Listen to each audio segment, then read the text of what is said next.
Good morning, everyone.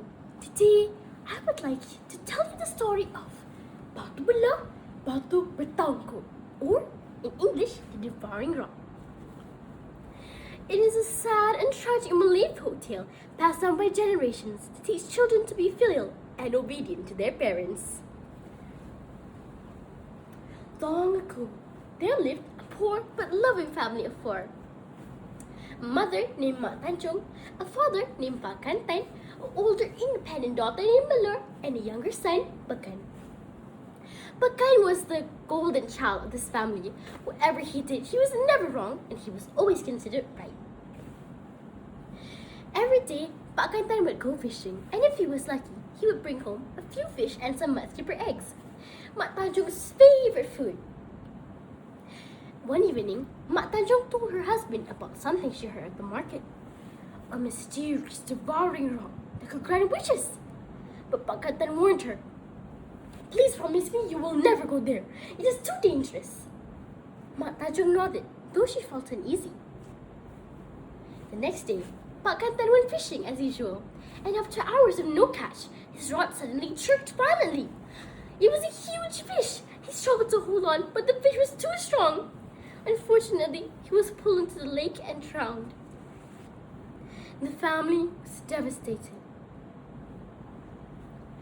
Days later, starving and grieving, Mak Tanjung forced herself to go fishing, and after many failed attempts, she finally caught a few mudskippers and some eggs.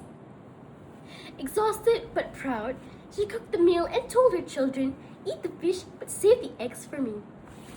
But Bakan, overcome by hunger, took the dish and ate everything. When Mak Tanjung saw this, her heart broke. She had worked so hard. In her anger and despair, she remembered the devouring rock. Without a word, she ran into the forest, calling its name. Terrified, Bakan and Malur chased after her. Soon, she stood before the great rock. It seemed alive. As she stepped closer, the rock opened like a mouth. "Is it true you can grant my wish?"